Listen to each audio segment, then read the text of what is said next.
पाठ 9. Eco friendly Diwali.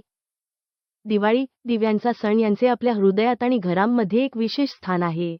जगभरात भव्य उत्सवांसह त्यांची लोकप्रियता कायम बघायला मिळते. प्रत्येक भारतीय या शुभ प्रसंगाच्या आगमनाची आतुरतेने वाट बघत असतो.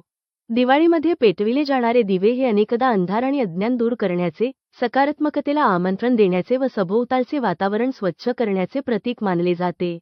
दिव्यांचा सण असलेला दिवाळी हा सण सर्वत्र धुमधडाक्यात साजरा होतो.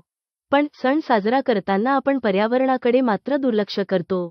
दिवाळीमध्ये उडविले जाणारे फटाके तसेच प्लास्टिक व केमिकलयुक्त वस्तूंचा वापर यामुळे पर्यावरणाला नुकसान पोहोचते. तर विद्यार्थी मित्रांनो, यावर्षीपासून आपण सगळेजण इको फ्रेंडली दिवाळी साजरी करण्याचा निश्चय करूया.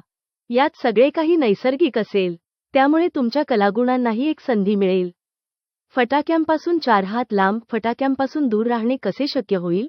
हा प्रश्न निर्माण झालाय ना? पण शांततेने विचार करा, या फटाक्यांच्या धुरामुळे, आवाजामुळे पर्यावरणाला किती नुकसान होते? फटाक्यांच्या क्षणिक आनंदापेक्षा आपल्याला आपले पर्यावरण जास्त महत्त्वाचे आहे. फटाक्यांमध्ये अनेक केमिकल्सचा वापर होतो. यातून निघणाऱ्या धुरामुळे डोळ्यांना, कानांना इजा होऊ शकते. आवाजामुळे बहिरेपणा येऊ शकतो. सर्वत्र वायू प्रदूषण होते. यामुळे श्वासनलिका देखील खराब होऊ शकते. रांगोळीच्या रंगात देखील केमिकल्स वापरले जातात. त्यामुळे त्वचेला खाज येणे, आग होणे इत्यादी गोष्टींचा सामना करावा लागू शकतो. रंगापेक्षा तुम्ही फुलांची पानांची देखील सजावट करू शकता. तसेच बांगड्यांचा वापर करून ही सजावट करू शकता. नैसर्गिक रंग घरात तयार करू शकता. इलेक्ट्रिक लाईटचा जास्त वापर करणे टाळा. त्याऐवजी मातीच्या दिव्यांचा वापर करा. हँडमेड गिफ्ट आपण दिवाळीमध्ये जवळच्या नातेवाईकांना काही ना काही भेटवस्तू देत असतो. भेटवस्तू विकत आणण्यापेक्षा जर आपण आपल्या हातानेच उत्तम कलाकुसर करून एखादी वस्तू बनवली तर आपण प्लास्टिकचा वापर टाळू शकतो.